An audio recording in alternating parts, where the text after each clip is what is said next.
Hey guys, it's Vince. Today in this video, we're taking yet another look at a content creator who feels that they have the background/education to show their audience how to assemble a spindle power cable correctly as well as the VFD power cable correctly. Let's jump right in and see what they put together. Ready to go from one of these to one of these? Let's get stuck in. All right, guys, so right off the bat, we can tell this is most likely not a DIY channel.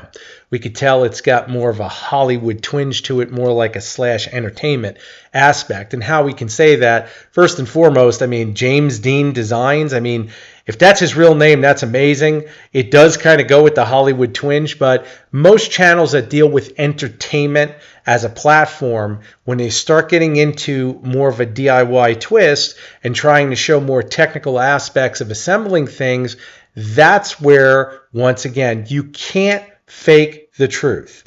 Real lies recognize true lies. Let's see where this goes. Let's take a look at the bits we're going to need for today's video. Obviously the VFD and the spindle itself. You're going to need a spindle holder that matches the diameter of your spindle. You're going to need a power cable, obviously, to run all of this. Now, these content creators all start the videos essentially the same. We've seen small DIY channels that like to point out, this is the equipment I'm working with. They lay everything out. The larger Hollywood type channels spread it out. They have everything kind of laid out in a format that looks like it's in their shop. And then we finally get to the cables. We get to discussing all of what they're working with, and it's never ever changed. It's usually always the same platform where they point out, oh, you just need this power cable for the VFD or the spindle. In this case, he's discussing the power cable that goes from the wall outlet to power the VFD. Now, there seems to be a consensus online with all of these content creators that do no research that it's okay to shield one cable and not shield the one that is naturally coming from the wall outlet to the VFD. The bottom line is that cables radiate EMI like an antenna. Now, once again, this content creator should have done his research prior to making a video dealing with content he truly doesn't understand. Just because a spindle or any component turns on does not mean that it's installed correctly in this particular genre. And why is that? Because if EMI is present, electromagnetic interference for my new guys, and that interference corrupts any of the signals in the machine, meaning step and direction signals, whether it be servo or stepper, it does not matter. You will have problems. These guys never cover that because they don't understand it. You can make one yourself or just do what I do, which is use what I call a kettle lead, the type of cable that plugs into the back of your PC. Now, many of you are like me and you're watching this and thinking to yourself, why would anyone assume that an IEC power cord used for PCs would be okay to be used with an industrial piece of equipment? Because whether or not the VFD is going on what these guys consider to be a hobby machine, it's still designed under technical pretenses as an industrial piece of equipment. There's, once again, no research being done and assumptions being made, meaning it makes an ass out of you and me. Now, to connect the spindle to the VFD, we need a special type of cable. This is 4-core shielded cable, and basically what that means is it's apparent he doesn't know what kind of cable is actual VFD cable. All VFD power cables running from the unit itself to power the spindle motor are required to be double shielded. No exceptions. All of these content creators that you've seen in previous videos where I've discussed this, they all kind of brush over things. Oh, use a shielded cable. They are not explicit with details. Once again, if you give your audience incorrect information in this particular area, the entire VFD spindle combination is a fail, because we're radiating potential EMI that can corrupt step and direction signals. For some reason, these guys don't get it. If this guy would have really just taken 5 minutes to put in a Google search term for CNC VFD spindle cable, he would have come up with the right determination for this application, but he never did it. And that's the thing I think that's so interesting. And when I hear guys get pissed off because I do a video on this, it's more comical to me because it's like, you're not realizing just how ironic this is. This guy put up a video to get your click, and then on top of that, you're giving it to him with the fact that he didn't even provide you the correct information. You should feel foolish. You should be thanking me. An extra coating on the inside to protect the cables from electrical interference and just make sure that this all runs as smooth as possible. Now the gauge I'm using on this, it is 1.5mm cable, which I think is 16 gauge. I'm sure you guys caught that minor detail, you know, that one where he didn't exactly know for sure if he was using 16 gauge cable. He said it was 1.5mm in thickness.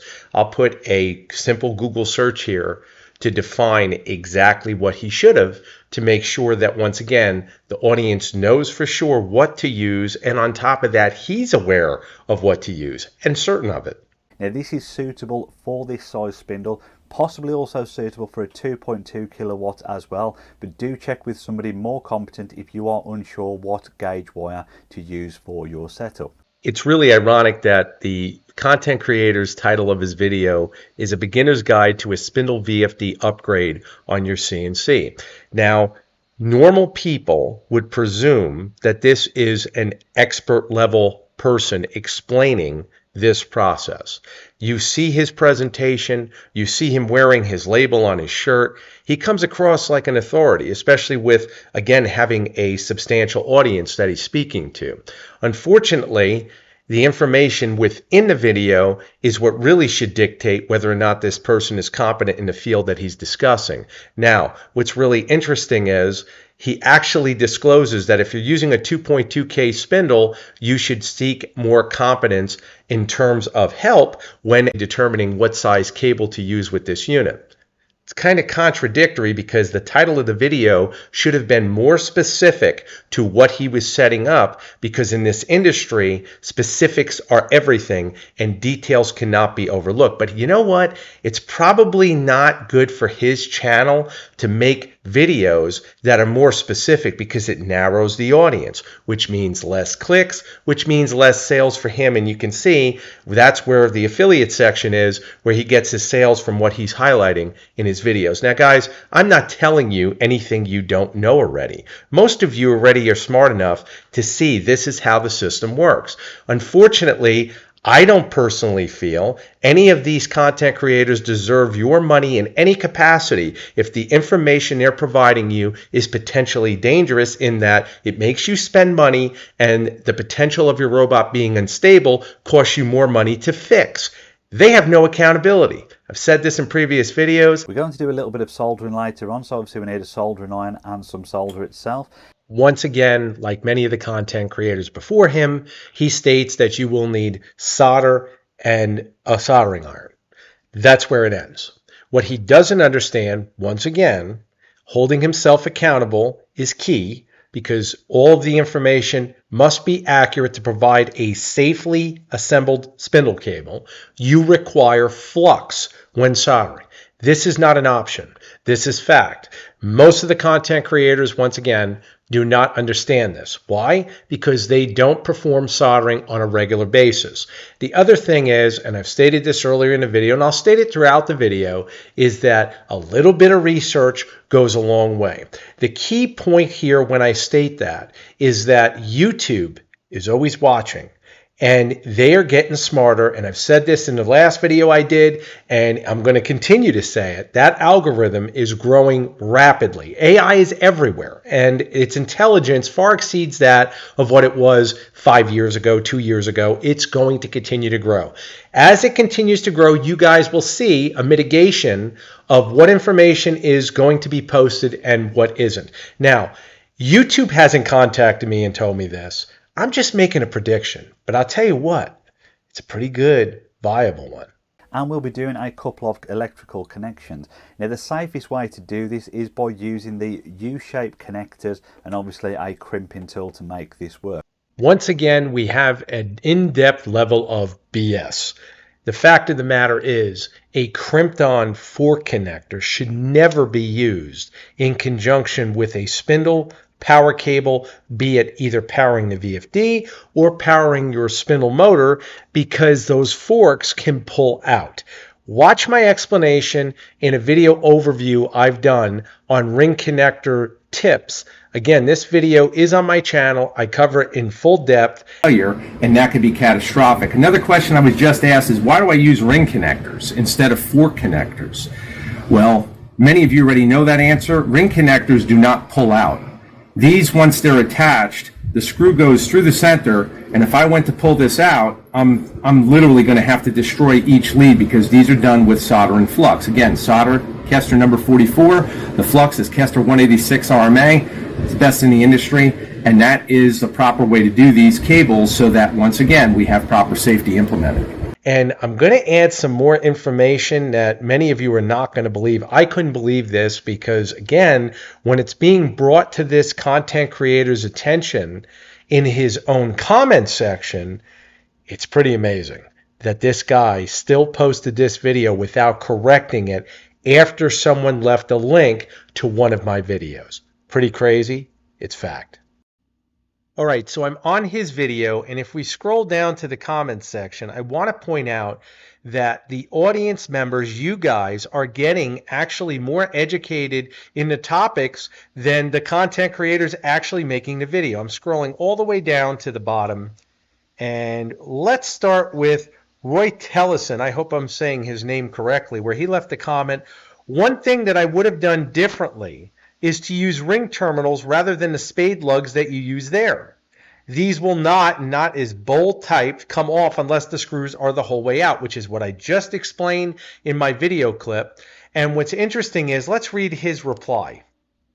James Dean Designs. I get that, makes sense. I think getting rings in on this particular model would be a pain to get in with the plates as well, but on some other models I've seen where the ports are more open, it would be easy enough to do. Well, the question is, James, this video shouldn't be based on things that are going to be convenient, but should be based on things done right and, most importantly, safe. This gentleman right here hit the nail on the head. Now, what's also interesting is when we scroll all the way down, Randolph 50 typed in Vince's video connecting shielded cable to VFD. We'll get into that.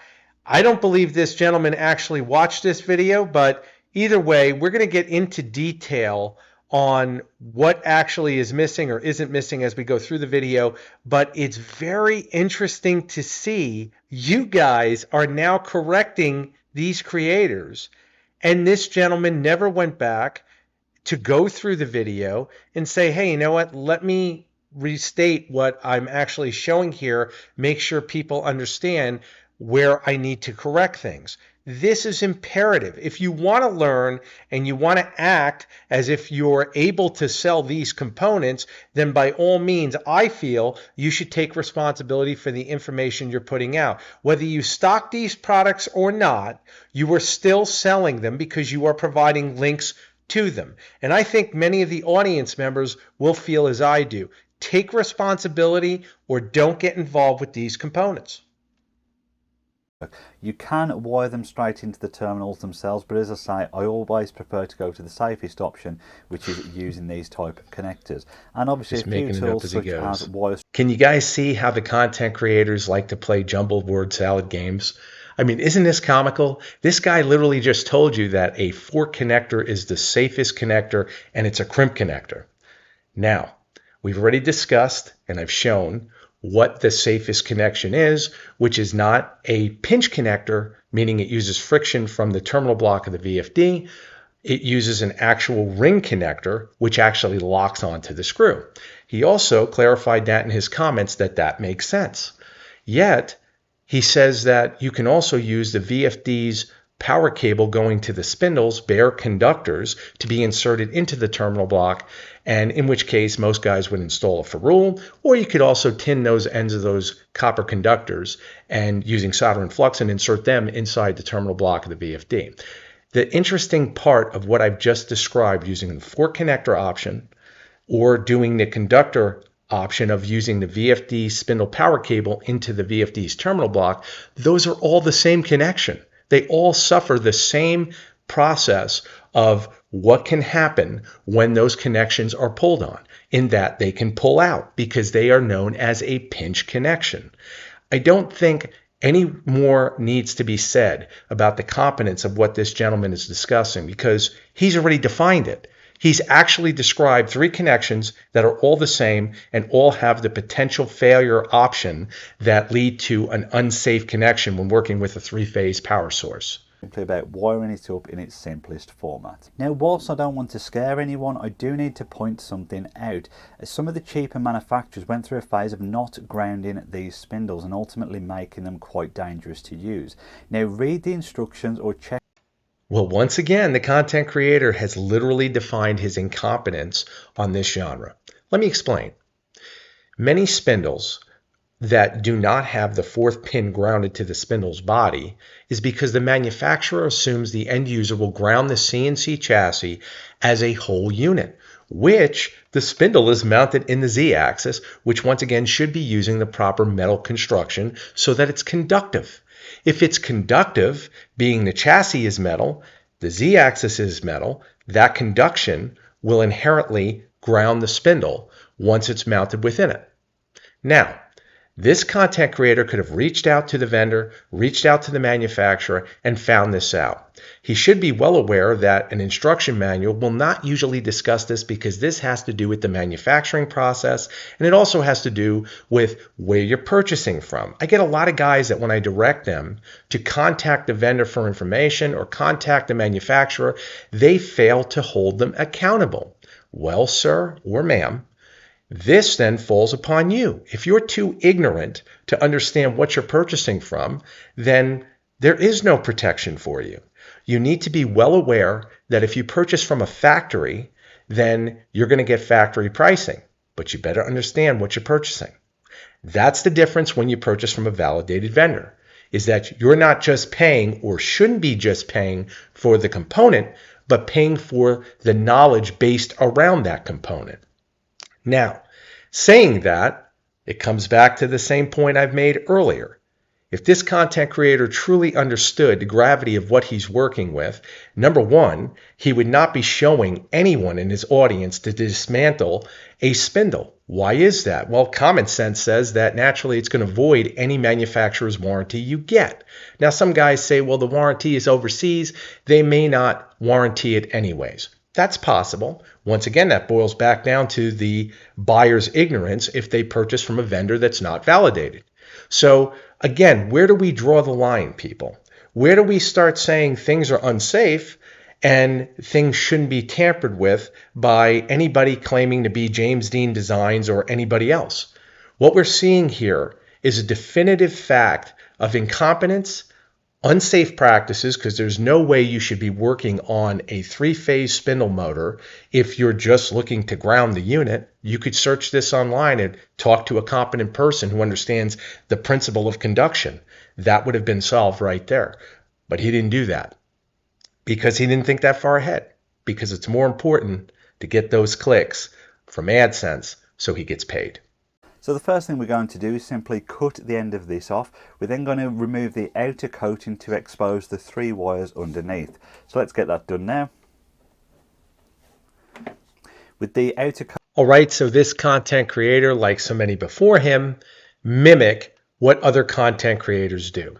Now, I am going to show you a video that I've posted last week, and it was called A Content Creator Installs a Spindle VFD Package. I'm taking this excerpt, and either I am a freak of nature that can predict things that are just simply amazing, or this is what these guys do. One watches one guy, the other guy then mimics exactly what he saw this other guy do, regardless of them doing any research to see, is this correct? Remember that old saying your parents used to tell you, would you jump off a bridge if someone does it? These guys actually do that. And you're going to see that now. Once again, The algorithm's getting smarter. This will start being mediated as soon as it catches up. But you know who's actually catching up? You guys. And I'm real proud of you. I hope you continue to do this because you guys can also easily hold them accountable. Oh, we need to slow this down. So with that removed. All right, guys, slowing the video down, we can see right here, he's going to remove the tin braided copper, and as he pulls it out of the way, all you see is the leads, no mylar foil, once again showing he's not using the proper cable, it is not double shielded, and now he's just going to go through and get out the leads that he's working with. So that's this cable finished off. Some people do like to put shrink tubing wherever the cable has been cut just for some extra protection, but I'm happy with how this is now. All right, so we've just seen this content creator install his favorite, safest connector, the crimp-on fork connector. We've seen him identify the shield, which in his case is just tin braided copper. Now, of course, he's not using the proper double shielded cable with both the tin braided copper and mylar foil to mitigate both forms of EMI, which is the proper way to do it because also we're dealing with a flexible cable, and therefore that flexing, when we use two types of shield, mitigates any type of separation in that shield as well. So now that we know all that, we've seen that the shield here has been removed. That's interesting. That means that basically what he's just created is a standard cable. Not to mention he's not using the right cable anyways. But for those out there who get pissed off that I do videos like this or get butt hurt for whatever reason, my question to all of you is this. How many of these mistakes would you feel is acceptable if you were following this guy? I mean, let's be real. He puts on his shirt, that cool little embroidered thing about his channel. How many of these mistakes do you feel won't have any impact on your robot whatsoever?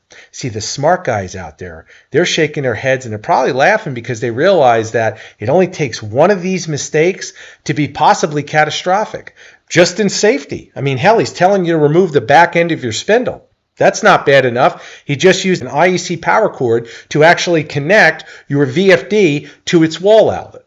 Once again, we've already identified that regular cables, they transmit EMI. So we already know that cable's not correct. Then we see here him using fork connectors. We've identified that's not correct.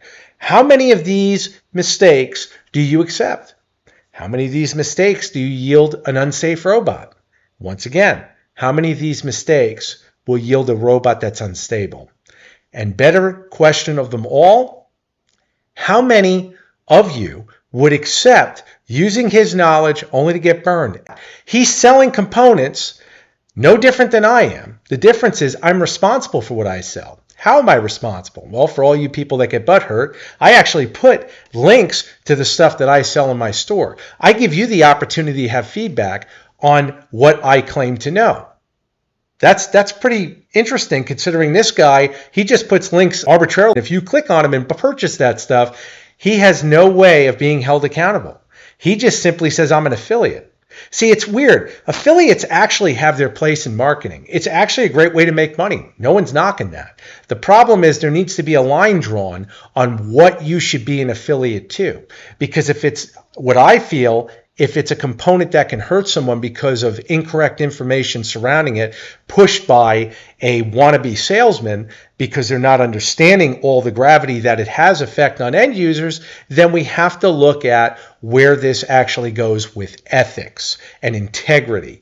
Those words are really hard to find now. We don't see that a lot on the internet anymore. That's why a lot of Americans get pissed off when they buy something from America and they say, oh God, you know, things aren't made in America like they used to be. Is that really what it is? Or have we as Americans accepted lower branded quality from people like this? Because the fact of the matter really is if we don't do our research, if we don't hold these type of people accountable, then what you get is that continuous influx of one guy copying another guy only to produce the same bullshit product.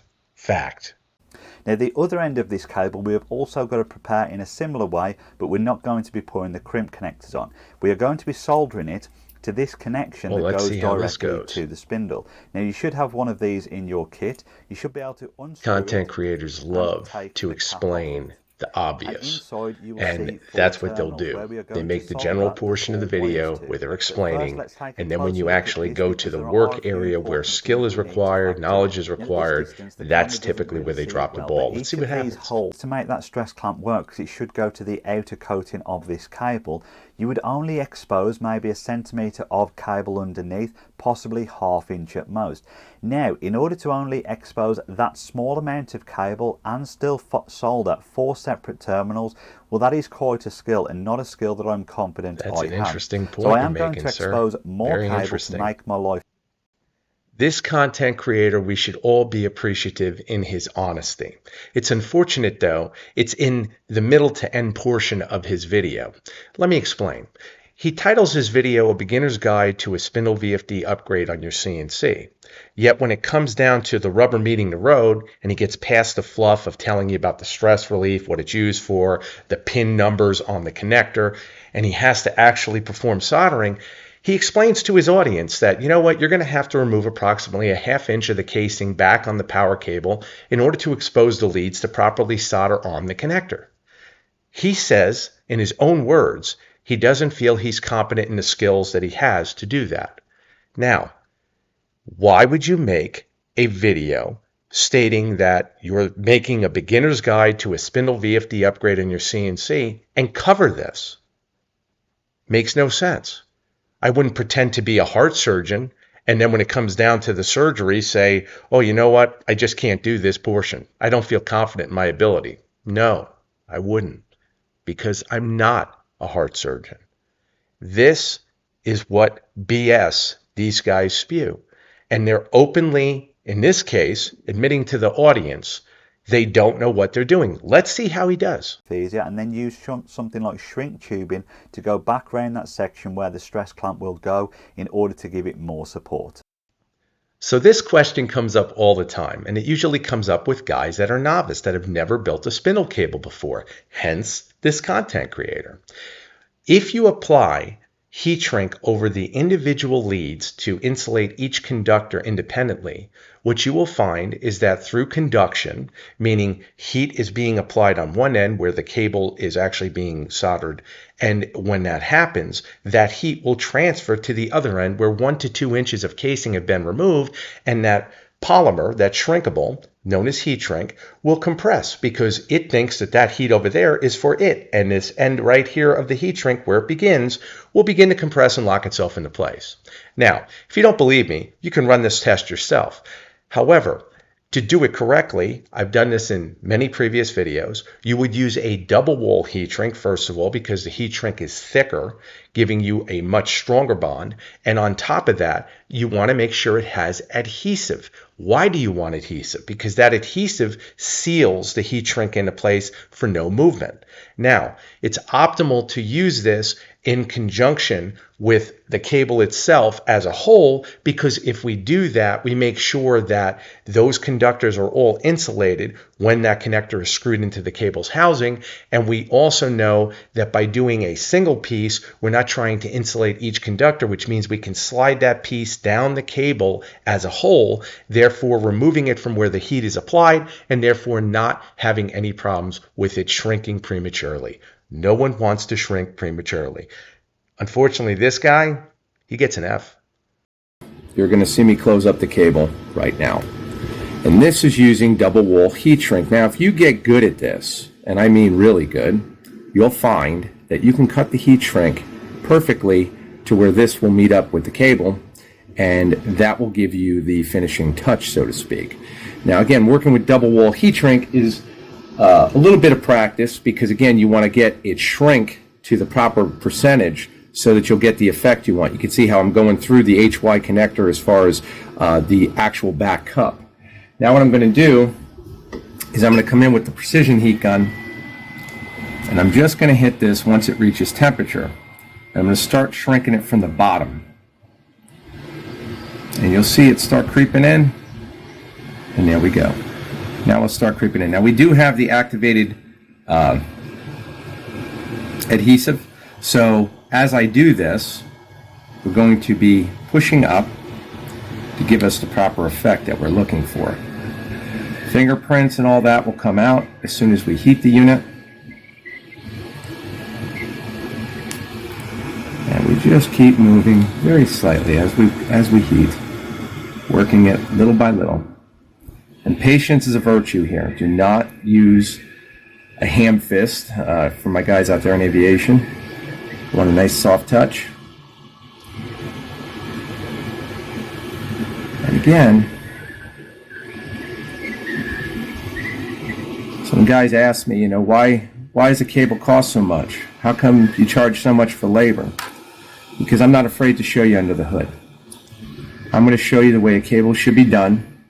I would expect it done at a professional level with the UL rating in terms of the cable being used, and it's double shielded. And what you see here is that base is totally sealed.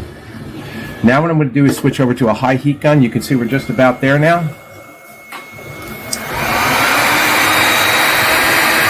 450 degrees on this.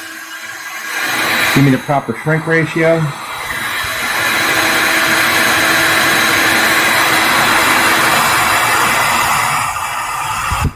You got it. And you'll see, once you get this nice and hot,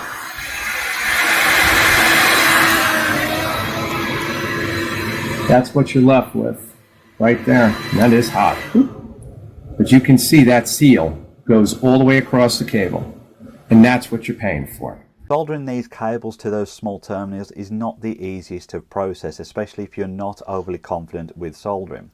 So what I would suggest doing is simply tinning in your cables, getting a bit of solder in the end of each one. Also, this is when I really appreciate YouTube reviewing these videos, because as I've just discussed a few minutes ago, previously, about how heat shrink will shrink itself if you try to once again insulate each conductor as an individual segregated unit, you can see here exactly what happened in the content creator's video. Each lead that he's attempting to tin, and I say attempting because it's not done correctly because he's not using the proper flux, which is required for doing any soldering, so you don't have compromised connections.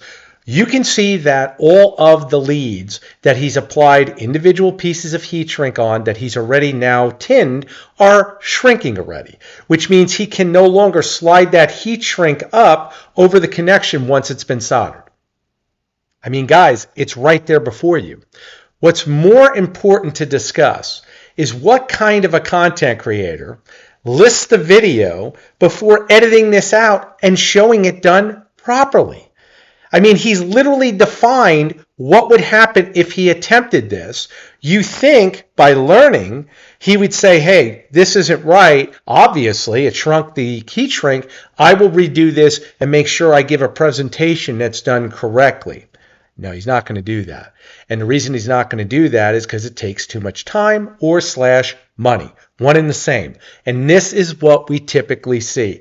I can't believe he left it in, but you guys are seeing it with your own eyes. And once again, it proves some of these things have to be seen to be believed. And as I've said in previous videos, YouTube is always watching. So I rarely have to solder, and therefore my skills are not very good. But what we have here is each wire. Well, again, the content creator feels that honesty is the best policy. He states that he doesn't solder often, and therefore his soldering skills are not very good. Well, sir, actually, you got to understand the entire process of soldering, which requires flux, to even start to delve into your skill set of achieving acceptable soldering skills. That's a fact. The other thing is this. Why, logically, would anyone put this portion of the video in the video if you're openly admitting you're not competent with your skills to achieve a successful soldered spindle cable in a safe manner? And why I say a safe manner is we have to hold ourselves accountable to understand the entire soldering process, or we have, and I've said this earlier in the video, compromised connections. Using solder without flux is bad enough on a circuit board, let alone trying to use solder without flux on a 3-phase spindle power cable. Does that make any sense logically? And why you would be showing yourself in a position to be considered knowledgeable / expert / above average, I don't understand this. And it's even more frightening to think if I was selling an ebook that said, hey, I can make you $50K in 3 days. Is there any difference in me doing that and then the ebook not producing that? It's the same thing. I'm giving you information. It's not right information. You didn't achieve what I said you would, but guess what? I tried. I put videos out. I got my Google AdSense payment. People, we need to really be careful with the integrity we see these people possess, because I do not understand the logic in this. Any end user who goes to assemble a spindle cable without using the proper flux for the application they intend to work with soldering, you have compromised connections.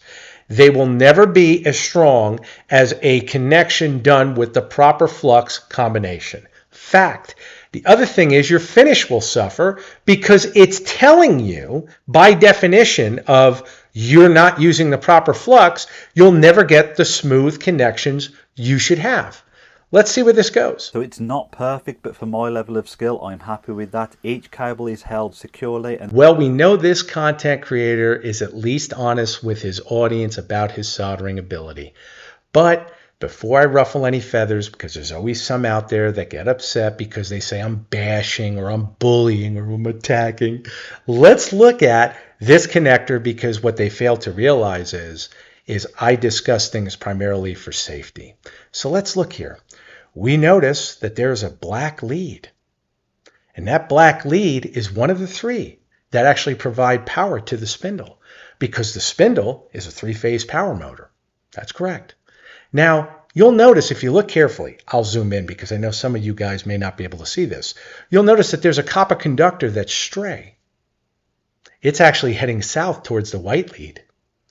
And we can't tell from this angle if it's actually making contact with it, but we can certainly see that that conductor is stray and it's not in the proper cup it should be with the remaining black leads conductors. Now, what's really interesting is, and I'm asking these guys that get so butthurt about when I do these videos, why don't you get upset with the content creator who left this in his video after performing video editing? That's right. He had to review this, unless he did a raw cut and just put it up on YouTube. He actually had to review the video again, saw this, and said, nah, I'm going to leave it in. That's what he said to you. Yet, you get upset with me. Now, it makes absolutely no sense. And the other thing is this. Do you know who else says this to you? The insurance company. Contact your insurance company after letting them view this video and see if you'll get paid if there's a catastrophic event, like God forbid a fire or someone gets hurt. Do you think they're going to pay you if you put a cable into service from this guy teaching you? Especially if it looked like that? And that's just the beginning of the problem. We see that we have tin braided copper shield material coming through the casing of the cable. Yeah, so that's conductive material that could potentially make contact when the cable is flexing fore and aft, once again when it's installed inside the robot, with any of these three power conductors. That would be bad. Oh yes. But, of course, he brought up that, like so many others that have never assembled a spindle cable, that it's okay to just separate the cable's casing farther back because it's easier to work on the cable. Do you know why that's not best practice for all you guys out there that think that's the okay thing to do? He just actually defined it. Let's look at his leads here real carefully. You'll notice that the more of the cable's casing you remove from where the lead is actually making contact with the spindle connector's conductors, you're going to find that those leads, once again, don't have the rigidity of the cable. So what happens is those leads become very flexible. And when that happens, and then that spindle cable goes back and forth in the cable chain, there's the potential that those two conductors that are now much softer in flexibility come down and make contact. This gentleman right here defined that potential very easily, on top of the fact he's removed much more casing than is required to insert the copper conductor within the conductor of the spindle connector. That makes it even higher risk because, once again, there is no casing there to insulate, and when that happens, we have a potential problem. Now, of course, he's going to put his individual pieces of heat shrink over these conductors. The interesting part is, I don't know how that's possible when it's already pre-shrunk. So how are you going to slide that up? It's in the video. Once again, I'm just being a bully with my mistake pointing out. You guys better think again. Because I'm telling you right now, that is the saddest portion of what we deal with today with people like this that are posers. He doesn't know when to say when. You can get by showing programming settings because you can copy that from one guy to the next. You're not going to copy being a brain surgeon doing surgery if you've never done it before. And these guys are not smart enough to figure it out because it's defined right here. You can see it before you. This is a safety matter. It goes even deeper than that because it's lying in the perspective that the audience is assuming based on what you've put up in the past is correct, that this is also correct. And if you're telling me that no one is going to follow this guy's judgments as far as what we're seeing here and what he's presenting, it's not true, guys. That's why we see so many problems in the forums. That's why we see so many problems with guys having the same issues. I've shown it previously in the video where a cable is cut. That's a standard power cable for the VFD, and it was done again by another guy. It's exactly the same process. So we as an audience have to end this. YouTube will do their best, but we still have to vocalize these types of mistakes are unacceptable. There's a clear gap, obviously, between every connection, which is exactly what I wanted. I did overcook the cable slightly, and therefore some of the shrink tubing has shrunk, obviously, before I've been able to slide it in place. So I'm going to see if I can get around that one way or another. But overall, happy with that job. Well, Mr. Dean is overall happy with this job. He's happy with presenting his audience a finished component that looks like this when he's once again portraying that he knows what he's doing. It's interesting. I thought we were on YouTube to learn from people who have already done what they say they can do in best practice. Now, of course, if you're watching a video on painting or if you're watching a video on detailing a car, where once again, it's irrelevant basically in terms of safety what's being done and how it would affect you, well, that's up to you, the end user. But when we see stuff like this, it's got to draw a question in most people's mind.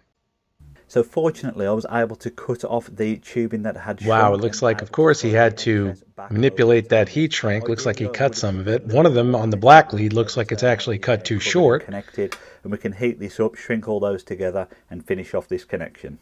Now, don't make the same mistake I did. I spent so much time worrying about the soldering and the connection that I forgot to put the clamp and the housing on the wire before we started. Well, after reviewing the video to the end of the content creator installing his connector on his cable, we come to find out that he's forgotten to install the connector's housing on the cable prior to installing the cable's connector. I really don't think there's much more to say other than that. I mean, the summary of mistakes made prior to this really shouldn't be any different than what we see at the end. The interesting part is that these videos are truly made with the sincerity that hopefully one of you or two of you will learn from these videos.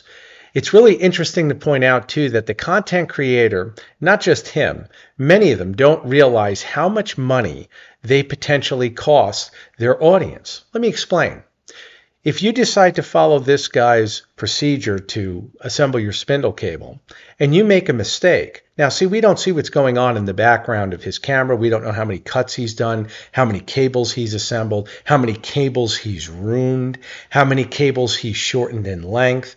Those are the areas that cost you money. Because, of course, if you order a cable to a specific length and you make a mistake with this cable and you don't accept the work because, let's say, you have a little pride in it and you want it to be right and you want it to be safe, then you have to cut the cable and then you have to start over again. Well, guess what happens if you have to do that too many times?